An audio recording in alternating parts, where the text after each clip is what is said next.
Tapy, Abby, and Omi were walking through the forest. Everything felt calm, peaceful.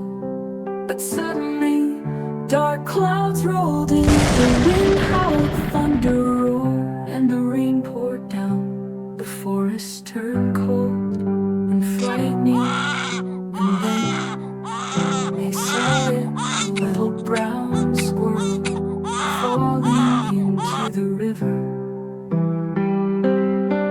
She was being swept away.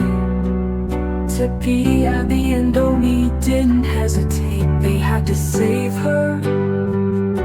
With only a flashlight in hand, they ran along the riverbank, calling, searching, hoping. And then they found her shivering, soaked, so small. Home, lit a fire, warmed her, fed her, gave her little shot to help her heal. Wrapped in care, the little squirrel began to recover.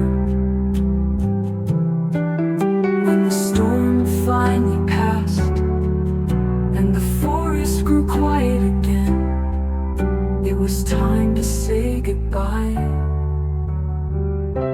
The children walked her to the edge of the trees. She turned back, raised her tiny paw.